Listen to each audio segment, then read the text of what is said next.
Hello class, hello 110. I'm trying to give you a flavor of what we had before coronavirus has taken over our lives here. But so before break, I was teaching you all how to go through the Krebs cycle. So in case you need a reminder, I wanted to post this video to help you.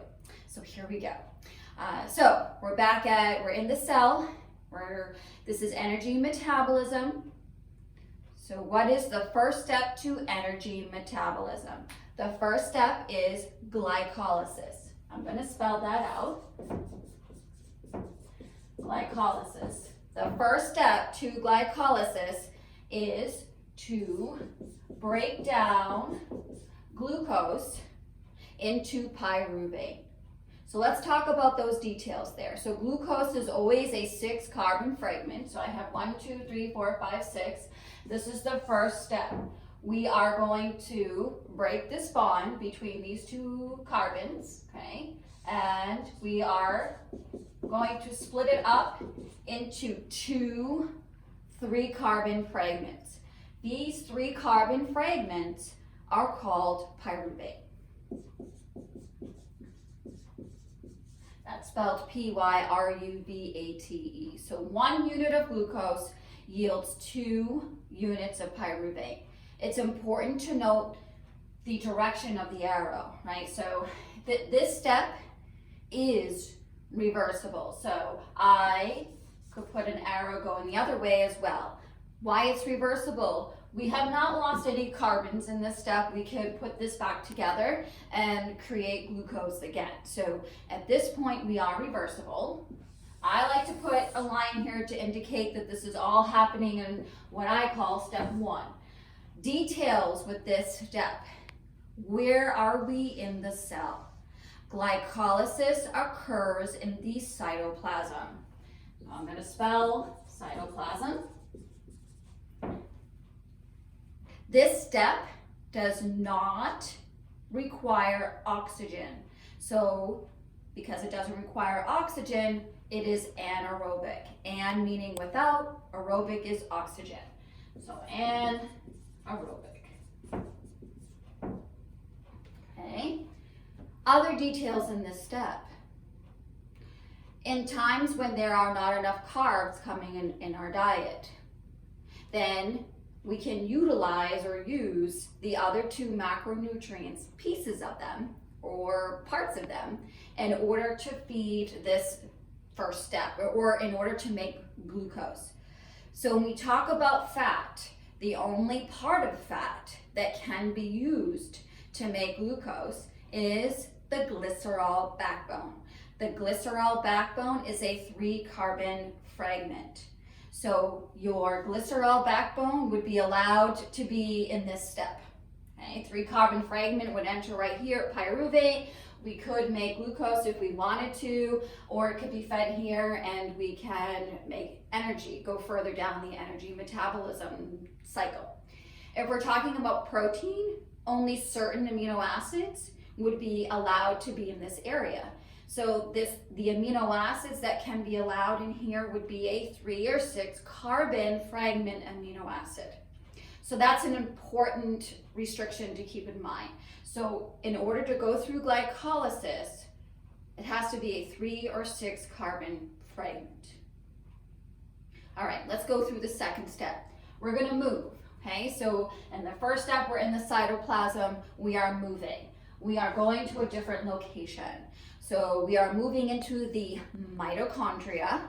Your mitochondria are the powerhouse of the cell. This is where the energy is made. Okay, so I'm gonna write that in, the mitochondria. Okay, make sure that that's legible.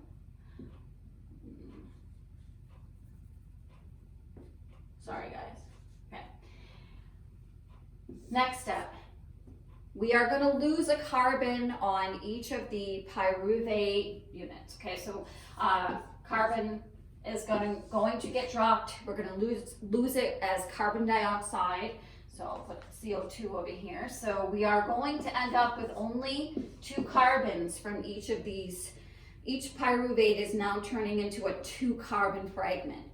That is known as acetyl. Okay, so these 2 carbon fragments are acetyl, and they do attach to a coenzyme A. So you have acetyl coenzyme A. Again, 2 carbon fragments. We are now no longer reversible because we have lost carbon, so we can't put this back together. Okay, so that's an important, step as well, or information. We are also now aerobic. So that means that this step does require oxygen. What else can we talk about here? There is a decision. This is a decision-making point with energy metabolism. At this point, the cell is also deciding if it needs to make energy. If the cell needs to make energy, then we're proceeding into the 3rd step, which is the TCA cycle. If the cell doesn't need energy, so maybe you overate, it's Thanksgiving, day, we're not going to be making ATP or going into the TCA cycle right away for everything we ate. We're going to have to put some into storage or in the closet at a later time for when we do need energy. So if the cell doesn't need energy, we're going to start storing these 2 carbon fragments as fat for energy at a later time. Okay. Also here at this step, there are no restrictions. So your fatty acids can enter here, your glycerol backbone can enter here, your amino acids, all of them can enter at this step. So there are no restrictions, okay?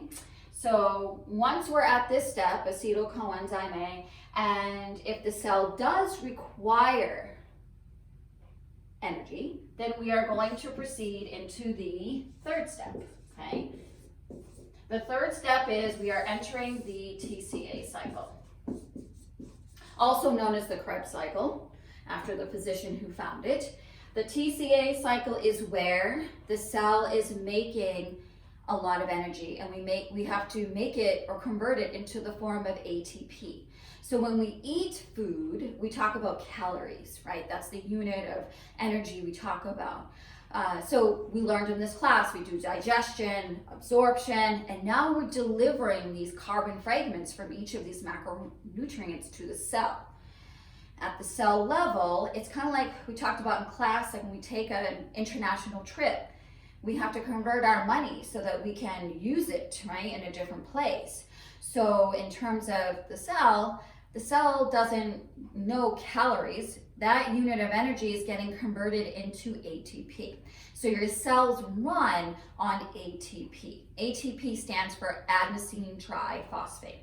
So your TCA cycle generates lots of ATP, or lots of energy for the cell. You also have the electron transport chain. Sorry, I have to watch when I'm writing because I go off. So the electron transport chain, also abbreviated as ETC, is collecting all of this ATP. What it does at that point, it delivers these ATP units to the folded membranes of the mitochondria. So as it's delivering these ATP units to the folded membranes, remember your mitochondria, it's almost like a little maze in there. The ATP is following the maze, and when it gets to the end of the mitochondria, the ATP shoots out into the cell, and now the cell has energy, okay? So some other details. This first step does create some ATP, but not very much. Maybe 2 units of ATP.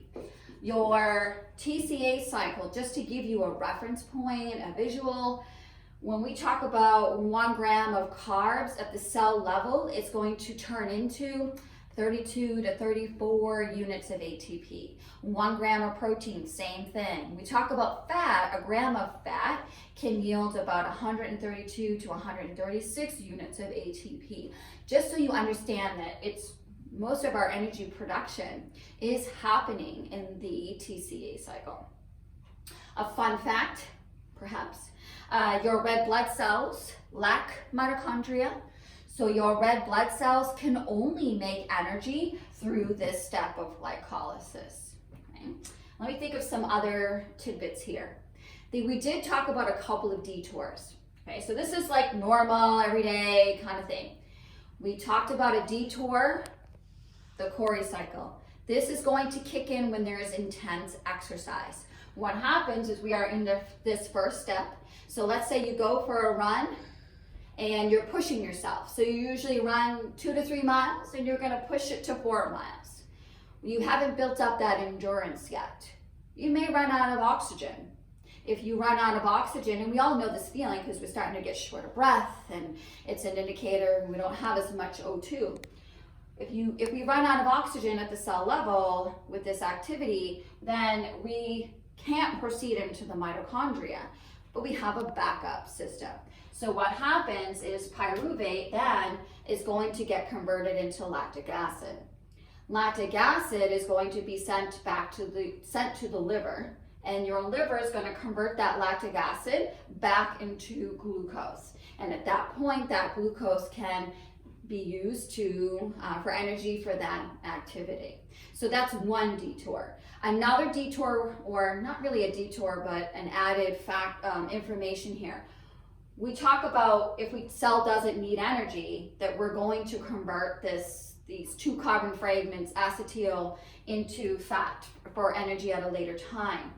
Well, when that time comes and we need to pull your fat out of storage and we're pulling those fatty acids out, what happens is these carbon fragments are cleaved off 2 by 2. So picture again, long chain of carbons, could be 20, 22, 24 carbons in length. They're always even in number, your fatty acids, for this reason. We're gonna cleave those carbon fragments off 2 by 2. So it's the perfect number for acetyl. Those 2 carbon fragments will attach to coenzyme A and then can feed the TCA cycle and make lots of energy. Okay, so that's energy metabolism. I hope that this was effective, this helped you, and if not, let me know. But I would encourage you to listen to it a couple times and draw it out yourself until you're comfortable with this material. All right, thank you for listening.